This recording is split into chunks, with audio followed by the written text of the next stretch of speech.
Assalamualaikum warahmatullahi wabarakatuh. Innal hamdalillah nahmaduhu wa nasta'inuhu wa nastaghfiruh wa na'udzu billahi min shururi anfusina wa min sayyiati a'malina. May yahdihillahu fala mudilla lahu wa may yudlil fala hadiya lahu. Wa asyhadu an la ilaha illallah wahdahu la syarika lahu وأشهد أن محمدا عبده ورسوله يا أيها الذين آمنوا اتقوا الله حق تقاته ولا تموتن إلا وأنتم مسلمون يا أيها الناس اتقوا ربكم الذي خلقكم من نفس واحدة وخلق منها زوجها وبث منهما رجالا كثيرا ونساء واتقوا الله الذي تساءلون به والأرحام إن الله كان عليكم رقيبا يا أيها الذين آمنوا اتقوا الله وقولوا قولا سديدا يصلح لكم أعمالكم ويغفر لكم ذنوبكم ومن يطع الله ورسوله فقد فاز فوزا عظيما أما بعد فإن أصدق الحديث كتاب الله وخير الهدي هدي محمد صلى الله عليه وسلم وشر الأمور محدثاتها وكل محدثة بدعة وكل بدعة ضلالة وكل ضلالة في النار. Hadirin rahimani wa rahimakumullah. Marilah kita bersama-sama beribadah kepada Allah Subhanahu wa taala dengan cara menuntut ilmu syar'i, belajar ilmu agama terutama berkaitan dengan masalah akidah.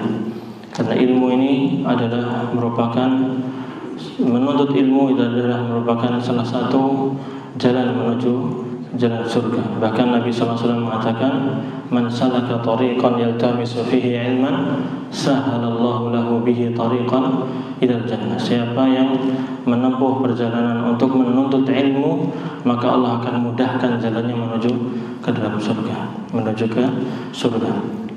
Karena ilmu ini adalah kunci kebaikan di dunia dan di akhirat. Kita bisa beriman dengan keimanan yang benar, berakidah dengan akidah yang benar, berkeyakinan dengan keyakinan yang benar, bisa beribadah dengan benar. Itu kuncinya apa? Ilmu syar'i. Dan oleh karena itu duduk di majelis ilmu adalah merupakan ibadah yang sangat agung, yang sangat besar. Bahkan para ulama mengatakan belajar ilmu agama itu adalah lebih utama daripada melaksanakan amal-amal yang sifatnya apa? Sunnah, mustahab atau nawafil, nafilah. Karena tadi ilmu agama ini merupakan kunci kebaikan bagi kehidupan dunia dan akhirat. Dan bahkan Nabi SAW membuat perumpamaan sebagaimana disebutkan dalam hadis yang sahih diriwayatkan oleh Imam Al-Bukhari dalam sahihnya. Rasulullah SAW membuat perumpamaan ilmu agama ini, petunjuk dan ilmu yang dibawa oleh Nabi SAW yang berupa Al-Quran dan Sunnah. Itu seperti hujan yang sangat lebat. Dan kita tahu hujan itu manfaatnya sangat luar biasa. Allah Subhanahu wa taala menjelaskan, "Wa ja'alna minal ma'i kulla syai'in hayyin." Dan kami jadikan dari air itu segala sesuatu yang hidup. Sumber kehidupan itu diantaranya adalah adanya air tersebut. Dan Nabi sallallahu alaihi wasallam menjelaskan dalam sabdanya di dalam hadis yang sahih dari Abu Musa, Rasulullah SAW bersabda, "Mathalu ma ba'athani Allahu bihi minal huda wal ilm kamathalil ghaithil katsir asaba ardan."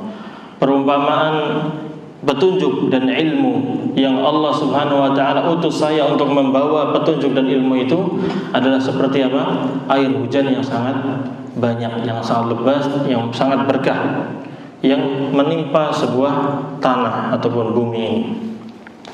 Nah, kemudian beliau melanjutkan bahwa bumi itu atau tanah itu bermacam-macam. Tanah itu apa? Bermacam-macam. Nanti akan kita penjelaskan hadis ini, tapi kita bacakan sabda beliau dulu. "Fakana minha naqiyatun qabilatil ma'."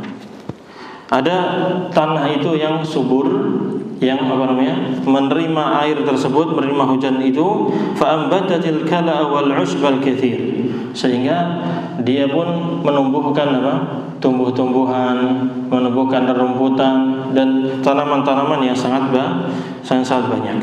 Wa kanat minha ajadib, dan ada tanah-tanah itu yang keras, tapi bentuknya apa?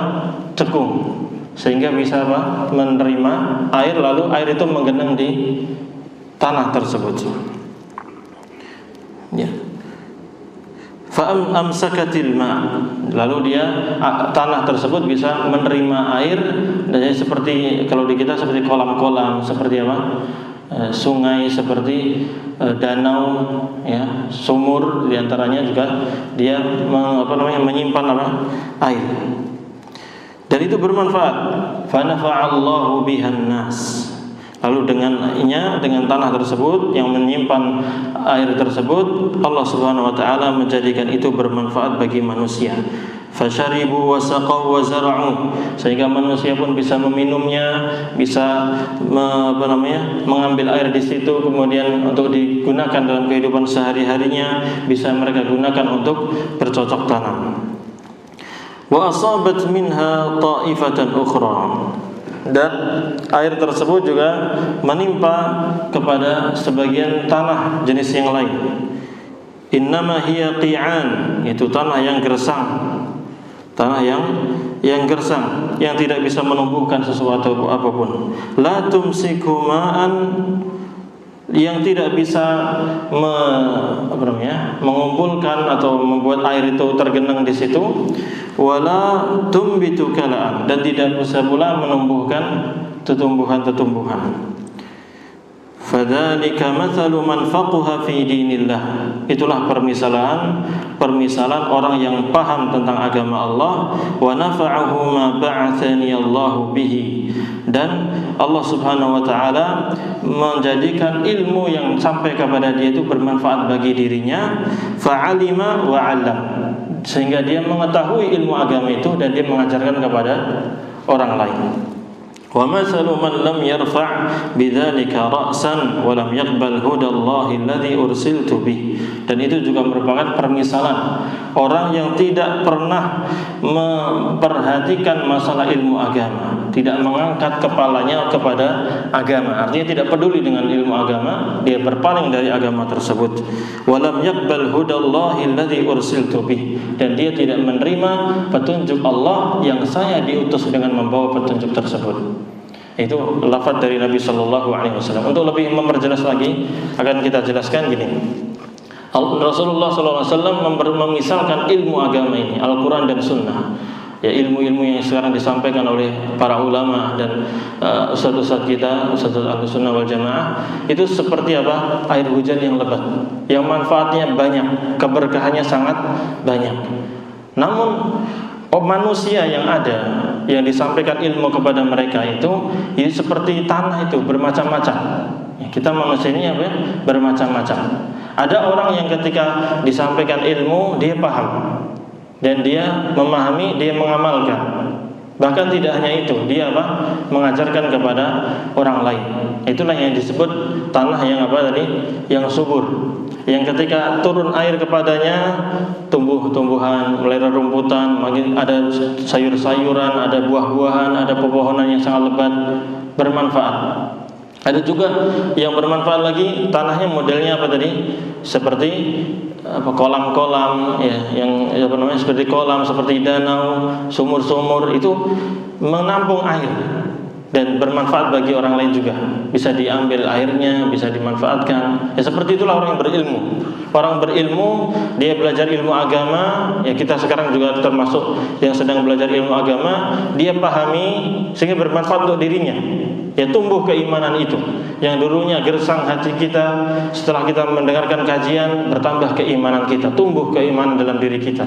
Yang dulunya kita tidak tahu cara sholat yang benar, cara sholat berjamaah yang benar, cara ibadah yang benar, cara bersuci yang benar, dan lain sebagainya dari syarat-syarat ini, mulai tumbuh kebenaran itu, langsung kita amalkan sehingga tumbuh seperti ada efek baiknya gitu, bermanfaat. Kata Nabi SAW tadi, fa nafa'allahu bihan nas, yang itu bermanfaat bagi manusia, kita sendiri, dan juga kalau kita mengajarkan kepada orang lain, kita ajarkan kepada keluarga kita, istri dan anak kita, kepada saudara-saudara kita, kerabat kita, bermanfaat bagi mereka, menyalurkan apa? Ilmu ini. Nah, itu yang bagus, orang-orang yang bagus. Namun kadang ada orang-orang yang dia tidak peduli dengan ilmu agama, menganggap ilmu agama itu sesuatu yang apa? Yang remeh, menyeremehkan ilmu agama, mengatakan Allah, ngapain belajar agama lagi, cuma masalah ini dan itu, meremehkan. Ya, sehingga lam yarfa' biha ra'san, tidak pernah menoleh, bahkan menurut penjelasannya maksudnya adalah dia berpaling dari ilmu agama, enggak mau mempelajarinya. Maka tadi ketika air turun kepadanya, ia enggak tumbuh-tumbuhan dan tidak pula menampung air, sehingga air tersebut tidak bermanfaat baginya, sehingga dia celaka di dunia dan di akhirat. Oleh karena itu, mari kita jadi orang-orang yang seperti tanah yang sangat subur. Kita serap ilmu itu, kita amalkan dalam diri kita, jika perlu kita ajarkan kepada saudara-saudara kita. Ya, semoga Allah Subhanahu wa taala jadikan kita termasuk yang seperti itu. Mengambil ilmu agama ini bermanfaat bagi kita, ajarkan kepada orang lain. Kemudian ikhwani fi din azakumullah. Oleh karena itu, karena ilmu ini sangat bermanfaat, banyak manfaatnya, sebagaimana air itu bermanfaat dengan sangat banyak manfaatnya, maka para ulama pun menganjurkan kepada kita, dan bahkan sebagian salaf mengatakan ta'allamu, belajar. Dan jangan katakan saya sudah terlambat, saya sudah tua, saya sudah ini, saya sibuk dan sebagainya.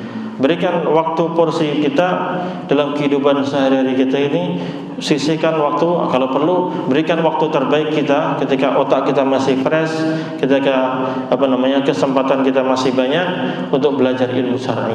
Karena ini sangat penting. Para ulama salaf mengatakan ta'allamu, belajar kalian. Tapi ingat, fa idza alimtum fa'malu. Apabila kalian telah berilmu, telah tahu ilmunya, maka amalkan. Ini yang penting lagi. Setelah kita belajar, amalkan ilmu ini. Amalkan.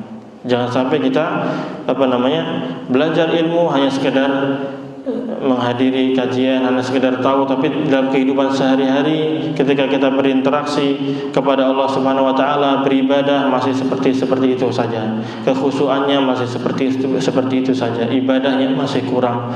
Atau ketika kita berinteraksi dengan orang tua masih kasar, masih belum berbakti, atau berinteraksi kepada anak dan lain sebagainya, tidak kita amalkan. Ini jangan sampai kita demikian. Ya.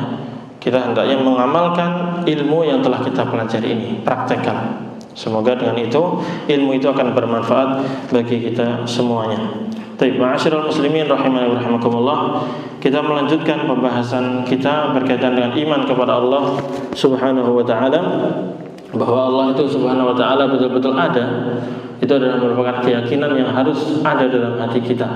Sebagaimana telah kita sampaikan dahulu, itu dikuatkan dengan fitrah yang memang ada dalam diri kita, meyakini Allah itu betul-betul ada. Dikuatkan pula dengan akal sehat kita. Kita pasti dengan melihat alam semesta ini, keteraturannya, keindahannya, dan lain sebagainya, itu menunjukkan Allah itu betul-betul ada, dan Allah yang menciptakan dan mengatur segalanya ini, sehingga terjadi keteraturan, keseimbangan, dan keindahan di alam semesta ini. Kemudian dari kisah-kisah para nabi dan rasul, mukjizat mereka, bagaimana Allah menolong mereka, Allah memenangkan mereka di atas kaum-kaum yang zalim, Allah menghancurkan kaum-kaum zalim itu. Bahkan kita di zaman ini masih bisa melihat bekas-bekas rumah-rumah mereka, ya kan? Kita ketika di dalam Al-Quran disebutkan tentang kaum Lut yang dihancurkan, kita melihat adanya laut Laut mati. Itu bekasnya kehancuran mereka. Ketika kita mendengar kisah-kisah Nabi Saleh, yaitu kaumnya siapa? Kaum Samud, dihancurkan. Tapi rumah-rumah mereka, kaum 'Ad juga demikian, rumah-rumah mereka masih ada. Allah sisakan itu. Untuk apa? Jadi pelajaran bagi kita. Fir'aun dengan kekufurannya, dengan kecongkaannya, mereka dengan kekufuran yang sangat jelas bagi kita, Allah selamatkan jasadnya. Untuk apa? pelajaran bagi kita bahwa kisah itu betul-betul ada dan Allah betul-betul menolong, memenangkan para nabi dan rasulnya, yang menunjukkan bahwa Allah itu betul-betul ada. Allah itu satu-satunya Tuhan yang berhak disembah, berhak untuk diibadahi, dan Allah yang mengatur alam semesta ini. Ya, luar biasa ya. Allah Subhanahu wa taala berfirman, "Awalam yahdi lahum kam ahlakna min qablihim minal quruni yamshuna fi masakinihim inna fi dzalika laayatin afala yasma'un." Di surat As-Sajdah ya, yang kita baca. Nah, tidakkah mereka melihat, tidakkah menjadi petunjuk bagi mereka, kami dulu telah menghancurkan umat-umat sebelum mereka, ya kaum-kaum yang tadi disebutkan semuanya hancur. Tapi yamshuna fi masakinihim, mereka, kita ini bisa berjalan melewati tempat-tempat tinggal yang telah dihancurkan sama Allah Subhanahu wa taala, itu masih ada bekas-bekasnya. Biar apa? Inna fi dzalika laayat, itu di dalam hal itu terdapat tanda-tanda bahwasanya Allah itu betul-betul ada. Allah menghancurkan mereka dan karena disebabkan kekufuran yang mereka lakukan, yang menunjukkan Allah itu betul-betul Tuhan yang berhak untuk disembah, berhak diibadahi. Dan masih banyak lagi ya, masih banyak lagi kisah-kisah yang lain, namun kita cukupkan dengan itu saja. Ya. Kemudian ada syariat yang sahih. Yang ke selanjutnya asy-syar'us sahih. Syariat agama ini yang sahih, yang benar. Agama Islam yang sahih, syariat yang sahih itu juga menguatkan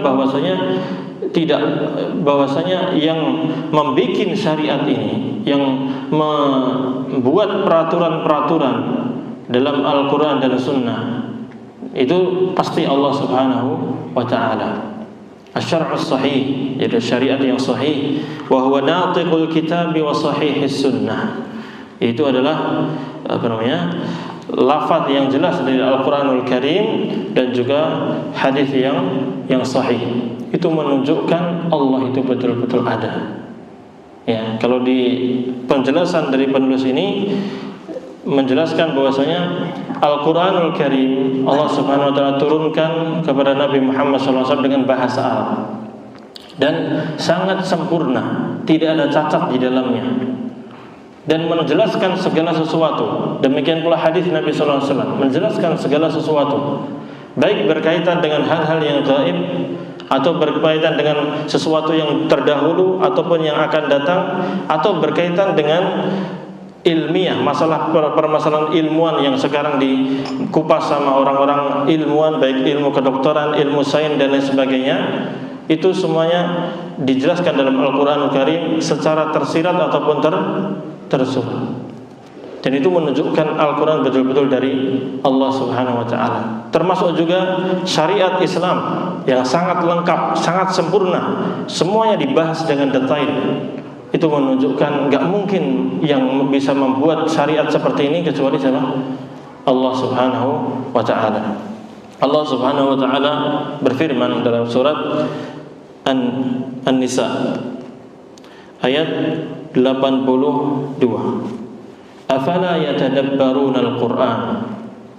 Mengapa mereka tidak mau mentadabburi Al-Qur'an, mempelajari, merenungi, memahami makna-makna yang disampaikan dalam Al-Qur'anul Karim? Walau kana min 'indi ghairillahi lawajadu fihi ikhtilafan katsira. Seandainya Al-Qur'an itu datang dari selain Allah, lawajadu, pasti mereka akan mendapatkan fihi, di dalam Al-Qur'an itu, ikhtilafan katsira, banyak perselisihan yang sangat banyak. Tapi kita lihat Al-Qur'anul Karim dari awal sampai akhir sangat lengkap, tidak ada cacatnya sama sekali. Kisah-kisahnya satu dengan yang lain saling menjelaskan, penjelasannya satu dengan yang lain, dari ayat yang pertama sampai ayat terakhir di surat-surat yang berbeda, meskipun konteks teksnya sama, teksnya berbeda, tapi kontennya sama, intinya sama, dan tidak ada perselisihan, tidak ada perbedaan di dalamnya. Itu menunjukkan apa? Itu dari Allah Subhanahu wa ta'ala. Kalau kita lihat buku-buku manusia, biasanya terjadi apa? Banyak apa? Kesalahan. Dan kadang misalnya dalam satu pembahasan penulis mengatakan gini, Pembahasan yang lain yang sebenarnya masih ada kaitannya, kok seolah-olah bertentangan dengan yang satu. Ya, kadang ada yang salah pemikirannya, atau penulis yang sedang istilahnya waham, melakukan ngeblank gitu. Jadi ada kontradiksi antara perkataan yang satu dengan yang lainnya. Tapi kalau Al-Qur'anul Karim sangat jelas, sangat gamblang, nggak ada kontradiksi. Kalau terlihat di pemahaman kita seolah-olah itu ada kontradiksi, mungkin maka ketahuilah bahwasanya pemahaman kita ini yang tidak sempurna. Contohnya, misalnya dalam masalah yang sering digembar-gemborkan, masalah poligami. Allah berfirman Fankihu ma taba lakum minan nisa'i masna wa thulatha wa ruba'. Fa in khiftum alla ta'dilu fawahidatan aw ma malakat aymanukum. Boleh bagi kalian untuk menikahi wanita itu dua atau 3 atau 4. Tapi kalau kalian takut tidak bisa adil, maka nikahilah saya berapa? 1 saja. Zalika adana alla ta'ulu. Itu lebih mendekati agar kalian tidak melakukan kezaliman. Sebagian orang mengatakan ayat ini bertentangan dengan ayat sebelumnya atau ayat yang setelahnya, nanti di surat yang sama, yaitu walan tastati'u an ta'dilu bainan nisa'i walau harastum. Kalian enggak bakal bisa adil. Kan gitu ya? Kalian enggak bisa adil di antara wanita-wanita istri-istri kalian itu. Walan tastati'u an ta'dilu bainan nisa'i walau harastum. Meskipun kalian sudah sungguh-sungguh, kalian enggak bakal bisa adil. Kalau secara awalnya mungkin kita di sana berarti gimana, syariat katanya boleh 2, boleh 3, yang penting bisa adil. Tapi Allah mengatakan di ayat ini kalian nggak bakal bisa adil. Sehingga orang yang pendek pemahamannya, dia mengatakan berarti poligami itu sebenarnya tidak disyariatkan karena nggak bakal bisa adil. Sehingga 1 saja katanya. Enggak, sebenarnya tidak demikian. Ayat yang pertama Allah mengatakan fa in khiftum alla ta'dilu. Kalau kalian tidak mampu untuk melakukan adil dalam pembagian malam, adil dalam nafkahnya, jatah nafkahnya itu. Adapun yang ayat yang setelahnya itu, atau ayat yang di ayat yang lain, walan tastati'u an ta'dilu bainan nisa walau harastum. Kalian tidak bakal bisa adil di antara wanita meskipun kalian sungguh-sungguh. Itu berkaitan dengan rasa cinta. Nggak mungkin kita cinta kepada wanita yang beda-beda. Tentunya wanita berbeda-beda. Ada yang satu cantik tapi nggak pintar masak, misalnya ya. Itu yang satu pintar masak, pintar melayani tapi nggak terlalu cantik. Ya tentunya berbeda. Ada yang sama-sama cantik tapi tentunya pasti ada yang punya kelebihan, ada yang punya kekurangan. Kalian nggak bisa tak adil dalam masalah cinta. Mungkin yang satu lebih kamu cintai, yang satu tidak terlalu kita cintai. Nggak bisa adil dalam hal itu. Iya, masalah cinta nggak bohong, nggak bisa bohong. Tapi ingat, itu yang dimaksud oleh ayat itu maksudnya demikian. Kalian nggak bakal bisa nggak bisa bakal adil antara istri-istri kalian dalam masalah percintaan. Sebagaimana Nabi SAW juga ketika ditanya siapa yang paling kau cintai, siapa? Jawabannya Abu Bakar. Nah, Aisyah, kayak gitu ya. Aisyah dulu, nggak nyebutin yang lainnya. Menunjukkan istri beliau ada yang lebih dicintai, ada yang di bawahnya dan seterusnya. Tapi untuk masalah pembagian malam, ya nafkahnya tetap semuanya harus adil. Sehingga tidak ada pertentangan antara 2 ayat tersebut. Ya, dan lain sebagainya. Contoh-contoh yang lainnya adalah demikian. Tidak ada pertentangan dalam Al-Qur'anul Karim. Bahkan Al-Qur'anul Karim juga tidak akan bertentangan dengan hadis Nabi SAW selama hadis itu sahih. Allah Subhanahu wa taala berfirman dalam ayat yang lain, surat An-Nisa ayat 174, Ya ayyuhan nas, wahai manusia, qad ja'akum burhanum mir rabbikum. Sungguh telah datang kepada kalian bukti yang nyata, kebenaran yang nyata dari Tuhan kalian. Itu apa? Al-Qur'anul Karim. Wa anzalna ilaikum nuran mubina. Dan kami telah turunkan kepada kalian cahaya yang sangat terang, yang sangat jelas. Itu juga Al-Qur'anul Karim. Di sini Allah Subhanahu wa taala menjelaskan kepada kita bahwa Al-Qur'anul Karim itu adalah bukti yang nyata dari Allah Subhanahu wa taala, yang merupakan mukjizat dari Rasul sallallahu alaihi wasallam, yang menunjukkan itu Al-Qur'an itu betul-betul dari Allah Subhanahu wa taala. Wa anzalna ilaikum nuran mubina, dan kami turunkan kepada kalian cahaya yang sangat jelas. Ya, Al-Qur'an disebut apa? Cahaya. Sebagaimana lampu ini menerangi kegelapan malam, maka Al-Quran juga menerangi kehidupan kita. Dengan kita mempelajari Al-Quran dan hadis Nabi SAW yang benar, yang sahih, pemahaman yang benar, kita semakin jelas, terang pemahaman kita. Menyikapi dunia ini seperti apa, menyikapi kehidupan dunia ini seperti apa, tujuan kita hidup di dunia ini apa, dan bagaimana kita melakukan aktivitas setiap hari, beribadah dan lain sebagainya, bekerja dan sebagainya, dijelaskan dengan sangat terang, sangat jelas. Sehingga orang yang memahami Al-Quran dan Sunnah dengan benar, dia akan mendapati agama ini sangat jelas, sangat gamblang, sangat lengkap, sangat jelas, terang sekali gitu permasalahannya. Sebagaimana kita ketika ada lampu, ada matahari yang sangat terang, kita bisa melihat segala sesuatu dengan jelas, tidak ada samar-samarnya sedikit pun. Ya. Dalam ayat yang lain Allah Subhanahu wa taala menjelaskan tentang Al-Qur'anul Karim. Allah berfirman, "Ya ayyuhan nas, wahai manusia, qad ja'atkum mau'izatun min rabbikum wa shifaa'un lima fis sudur wa hudan wa rahmatan lil mu'minin." Wahai manusia, telah datang kepada kalian nasihat dari Tuhan kalian.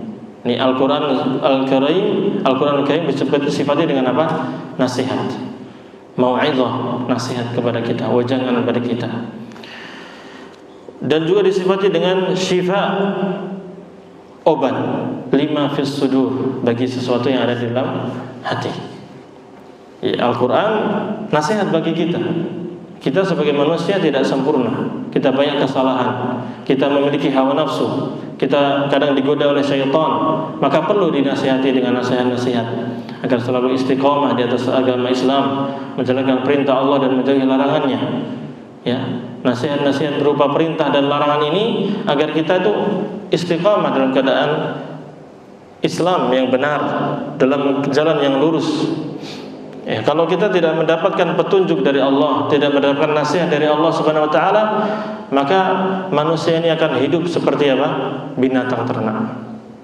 Sebagian ulama mengatakan, laulal ulama la'asan nasu kal bahaim. Seandainya enggak ada ulama yang menjelaskan Al-Qur'an dan Sunnah dengan benar, maka manusia ini akan hidup seperti apa?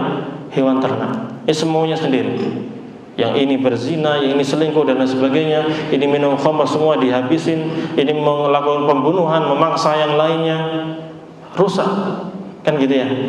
Tapi dengan adanya Al-Quran dan Sunnah, orang Islam ini akan tertata kehidupannya. Dia tahu mana yang halal, mana yang haram. Dia bisa mengatur kehidupan dia. Dia bisa mengatur dirinya sendiri. Dia bisa menjaga istri dan anaknya. Dia bisa berbakti kepada orang tua, kepada anak famili. Dia tidak zalim, tidak mengambil harta orang lain yang bukan haknya. Ketika dia bekerja yang halal dan lain sebagainya. Tidak melakukan kezaliman, tidak melakukan pencurian, tidak melakukan perusakan di muka bumi ini. Kenapa? Karena kita mendapatkan mau'izah, nasihat dari Allah Subhanahu wa taala. Wa shifaa'un lima fis sudur. Al-Qur'an ini juga merupakan penyembuh bagi penyakit yang ada dalam hati kita. Penyakit kesyirikan, penyakit kekufuran, penyakit hasad. Hasad itu apa? Dia tidak suka melihat orang lain mendapatkan kebaikan. Ya, Allah Subhanahu wa taala menyebutkan dalam firman-Nya, "In tamsaskum hasanatun tasuhum."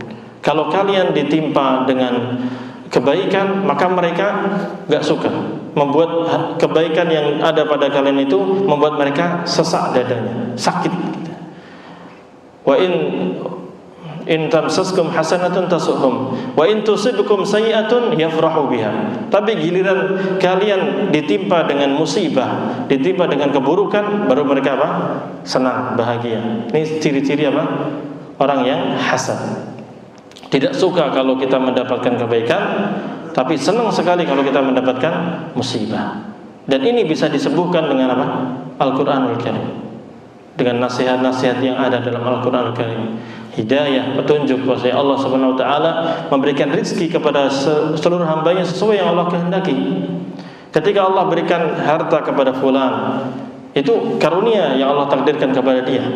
Itu bagian yang Allah Subhanahu wa taala berikan kepada dia. Maka ketika ada orang yang hasad belajar Al-Qur'anul Karim, dia tahu, oh, itu sudah takdir Allah Subhanahu wa taala. Itu kelebihan yang Allah berikan kepada fulan. Saya harus menerimanya karena itu Allah yang menentukannya.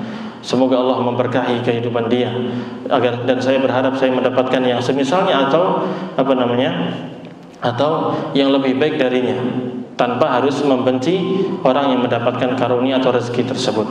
Sehingga dengan sedikit demi sedikit penyakit hati itu tersembuhkan. Orang yang memiliki penyakit mudah marah misalnya, itu juga akan disembuhkan dalam Al-Qur'an Al-Karim. Dengan cara apa? Dinasihati bagaimana keutamaan orang-orang yang bisa menahan amarahnya, bahwa mereka akan mendapatkan surga. Wal kadhiminal ghaidha wal 'afina 'anil nas wallahu yuhibbul muhsinin. Allah menceritakan orang-orang yang bertakwa yang akan mendapatkan surga itu di antara sifatnya adalah yang bisa menahan amarahnya. Memang kadang dalam kondisi tertentu orang terpicu untuk apa? Marah, tapi dia bisa menahan. Enggak melontarkan kata-kata kotor, enggak memukul, enggak menendang, enggak memperlihatkan rasa benci di mukanya. Dia tahan itu. Dia memaafkan manusia, bahkan dia melakukan perbuatan kebaikan. Itu ciri-ciri ini, akhlak-akhlak yang baik, budi pekerti yang baik ini ditanamkan dalam Al-Qur'an Al-Karim, diajarkan sehingga penyakit-penyakit hati ini lama-kelamaan apa? Tersembuhkan. Demikian pula Al-Qur'an Al-Karim juga merupakan obat penyembuh bagi penyakit-penyakit yang lainnya. Ya, penyakit-penyakit dengan cara diruqyah bisa disembuhkan dan lain sebagainya. Wa hudan wa rahmatun lil mu'minin. Al-Qur'an juga merupakan petunjuk dan rahmat bagi orang-orang yang beriman. Dalam ayat yang lain Allah Subhanahu wa taala berfirman, awalam yakfihim, apakah tidak cukup bagi mereka, anna anzalna 'alaikal kitaba yutla 'alaihim, bahwasanya kami telah menurunkan kepada engkau wahai Nabi Muhammad Al-Qur'an yang dibacakan terus-menerus kepada mereka. Inna fi dzalika la rahmatan wa dzikra liqaumin yu'minun. Sesungguhnya dalam hal itu terdapat rahmat kasih sayang Allah Subhanahu wa taala dan juga pelajaran, peringatan, pelajaran ilmu yang bermanfaat bagi orang-orang yang beriman. Surat Al-Ankabut ayat ke-51. Jadi Al-Qur'anul Karim merupakan nikmat yang sangat luar biasa, yang lebih baik daripada dunia dan seisinya. Bahkan satu ayat atau dua ayat itu lebih baik daripada dunia dan seisinya. Kekayaan apapun tidak ada harganya jika dibandingkan dengan Al-Qur'anul Karim. Ayat-ayat Al-Qur'an adalah merupakan petunjuk dari Allah Subhanahu wa taala, kasih sayang dari Allah Subhanahu wa taala. Membacanya saja dapat apa? Pahala. Apalagi sampai mempelajarinya, mengamalkan dalam kehidupan sehari-hari, itu bermanfaat luar biasa bagi kita semuanya. Maka ini motivasi bagi kita untuk selalu belajar. Al-Qur'anul Karim ini sangat banyak ilmu yang bisa kita serap. Seandainya kita habiskan waktu ini untuk mempelajari, menelaah tafsir-tafsir Al-Qur'anul Karim, enggak ada habisnya. Banyak ilmu yang belum kita pelajari. Mungkin kita belajar selama ini hanya membahas fikih, misalnya hanya bab taharah, salat, kemudian balik lagi taharah, salat dan lain sebagainya. Sementara masih ada pembahasan yang lain. Bagaimana zakat, puasa, haji, bagaimana pernikahan, bagaimana fikih pernikahan, membina keluarga seperti apa, bagaimana fikih cerai, talak, khulu, bagaimana permasalahan kewanitaan, haid, nifas dan lain sebagainya. Bagaimana mendidik anak, bagaimana dan lain sebagainya, lengkap sekali. Al-Qur'anul Karim sangat lengkap dan sangat detail dalam menjelaskan syariat ini. Sehingga itu semuanya menunjukkan kepada kita bahwasanya Al-Qur'an ini betul-betul datang dari siapa? Allah, min ladun hakimin khabir. Dari Allah yang maha bijaksana, maha hikmah, menempatkan sesuatu pas pada tempatnya. Khabir, maha mengetahui sesuatu dengan detail sekali. Sehingga penulis mengatakan, fama tadammanahu al-Qur'anul azim min al-akhbaril ghaibiyatil mutahaqqiqah wal aqaidil sahihah wasyara'i'il 'adilah wal akhlaqil qawimah dalilun ala anna dhalika min 'indillah wa la yumkinu an yakuna min 'indi ghairihi minal makhluqin. Maka segala sesuatu yang dihimpun oleh Al-Quranul Karim, yang terkandung dalam Al-Quranul Karim, berupa berita-berita gaib, berita-berita yang tidak kita saksikan secara langsung, ya, gaib yang terdahulu ataupun yang akan datang, yang terbukti secara fakta terjadi, betul-betul terjadi. Seperti apa? Iqtarabatis sa'atu wa syaqqal qamar. Telah dekat kiamat dan bulan itu apa? Terbelah. Ya, bulan itu terbelah. Terjadi di zaman siapa? Nabi SAW. Di antara mukjizat Nabi SAW bisa membelah apa? Bulan. Dan betul-betul terbelah saat itu. Orang melihat bulan itu, yang bulat itu terbelah jadi setengah lingkaran, satu di sini, satu di sini. Fakta dan nyata. Nah, sekarang di zaman kita tidak terlihat, sudah bersatu lagi. Tapi ilmuwan yang meneliti tentang bulan melihat apa? Ada tanda garis yang menunjukkan dulu pernah apa? Terbelah. Dan banyak sekali berita-berita dari Al-Quranul Karim yang dibuktikan secara fakta dan nyata di ilmu-ilmu yang sekarang ada ini, ilmu-ilmu modern. Bagaimana tentang laut dan segala isinya, bagaimana tentang gunung. Allah sebutkan gunung itu siapa? Sebagai wal jibala autadan. Dan kami jadikan gunung itu seperti paku, sebagai paku. Paku yang apa? Paku fungsinya untuk apa, Pak? Ya, menguatkan. Ya, kalau meja yang berpaku biasanya untuk menguatkan pakunya. Demikian pula apa namanya? Orang mempelajari gunung itu sebenarnya untuk apa? Menguatkan bumi ini. Dan yang nampak di kita mungkin sebagian, tapi di bawahnya menjurang sangat dalam. Dan masalah-masalah ini, masalah kedokteran, ilmu berkaitan dengan tubuh manusia sangat jelas dalam Al-Quran Al-Karim. Ya, secara tersirat ataupun tersurat. Masalah kehamilan, kandungan seperti apa, dijelaskan detail. Yang dulu nggak ada rongsen, nggak ada ilmu-ilmu yang seperti sekarang, tapi sekarang terbukti dengan benar. Bagaimana proses proses janin dan lain sebagainya. Termasuk berita-berita yang Nabi SAW ceritakan tentang tanda-tanda hari kiamat yang akan terjadi di akhir zaman. Bagaimana orang-orang sudah mulai menghalalkan khamr, menghalalkan perzinaan, ya, menghalalkan musik-musik. Sekarang terjadi, fakta terjadi. Bagaimana Rasulullah SAW bersabda, min asratis sa'ah an yaqillal ilm wa yakthurul jahl. Di antara tanda-tanda kiamat itu nanti akan sedikit ilmu di akhir zaman itu. Dengan diwafatkannya para ulama, maka ilmu semakin sedikit. Yang dibahas tidak lengkap seperti yang dulu, hanya sebagian-sebagian saja. Sehingga berkuranglah ilmu satu persatu.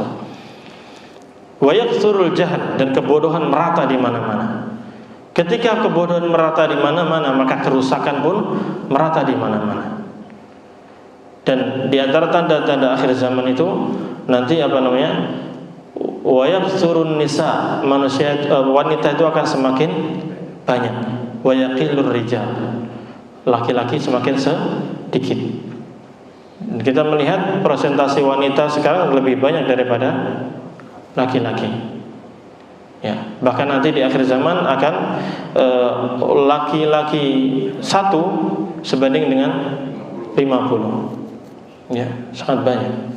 Ya, itu terjadi mulai terlihat satu demi satu dan lain sebagainya. Tanda-tanda yang disebutkan dalam Al-Quranul Karim ataupun hadis Nabi SAW betul-betul terjadi, fakta dan nyata. Di zaman Nabi SAW, ketika ada sebagian sahabat yang membocorkan rahasia bahwa Rasulullah SAW akan melakukan Fathu Makkah, kemudian bocor rahasia itu dengan cara apa? Beliau menulis surat, dikirim ke seorang wanita. Lalu wanita ini diperintahkan untuk pergi ke Makkah. Ya, kemudian untuk mengabarkan keluarganya, tolong amankan harta-harta saya dan keluarga saya, karena Nabi SAW mau menyerang Mekah. Nah, ketika itu yang tahu hanya Rasulullah SAW, karena wahyu dari Allah Subhanahu Wa Taala yang disampaikan kepada malaikat Jibril lalu disampaikan kepada Nabi Shallallahu Alaihi Wasallam. Rasulullah SAW hanya mengatakan, memerintahkan Ali atau siapa sama sahabat yang lain untuk kejar ada seorang wanita yang membawa surat tersebut. Lalu lihat, para sahabat pun mengatakan, Rasulullah mengatakan di satu tempat ini, kejar dia. Betul, dikejar sampai di sana. Sampai di sana wanita itu ditanya, betulkah kamu membawa surat ini? Saya enggak bawa dan sebagainya. Dia sampai kekeh untuk mengatakan saya enggak bawa. Apa yang dikatakan Ali bin Abi Thalib radhiyallahu anhu, beliau mengatakan, demi Allah, Rasulullah SAW Rasulullah pasti benar, pasti dia akan berdusta. Kamu bawa ini. Akhirnya betul terlihat dan dia pun mengaku bahwa betul dia membawa surat tersebut. Lihat, itu ilmu yang Rasulullah SAW sendiri tidak tahu awalnya, kecuali dari Allah Subhanahu Wa Taala. Itu hal gaib yang betul-betul terjadi, fakta dan nyata. Ketika Rasulullah SAW memberitahu bahwasanya akan terjadi fitnah-fitnah di masa para sahabat dan generasi setelahnya, itu betul-betul terjadi dan fakta dan nyata. Apa yang terjadi di perang Siffin, perang Jamal, itu juga setelah disampaikan oleh Nabi sallallahu alaihi wasallam. Dan ketika terjadi perdamaian antara Muawiyah dan juga Ali dan juga pasukannya, itu di atas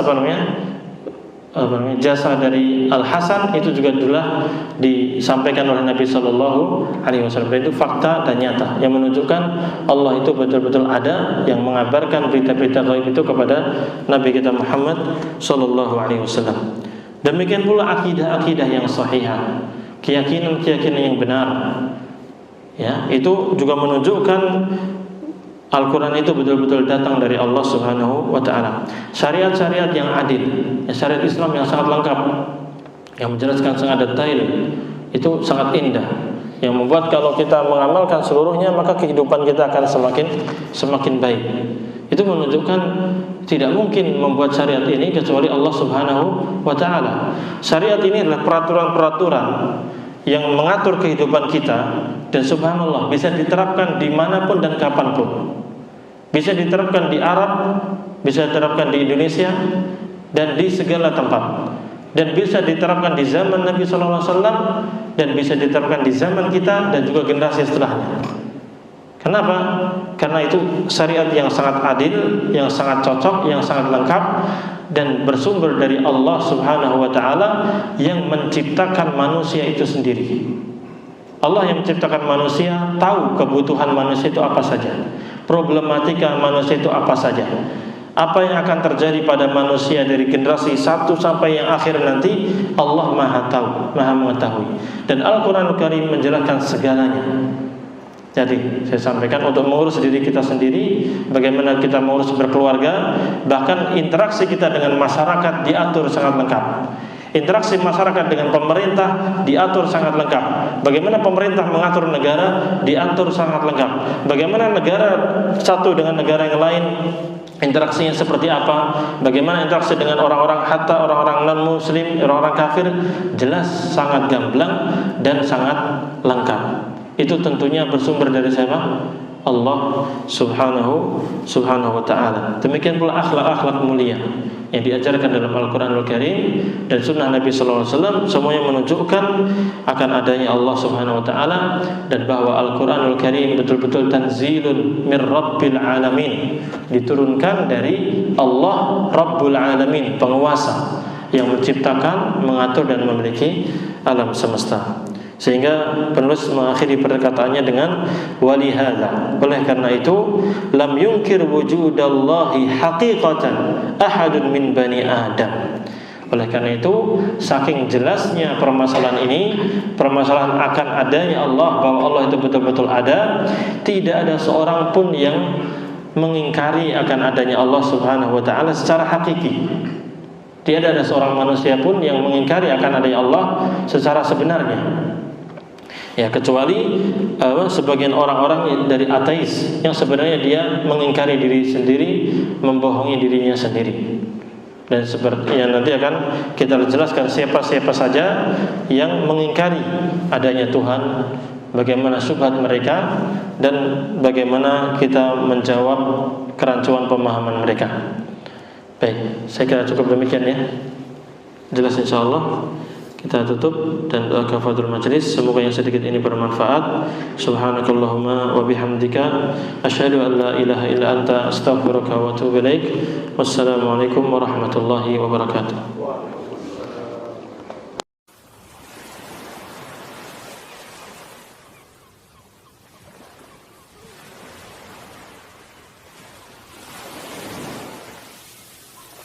قل هذه سبيلي أدعو إلى الله على بصيرة أنا ومن اتبعني وسبحان الله وما أنا من المشركين.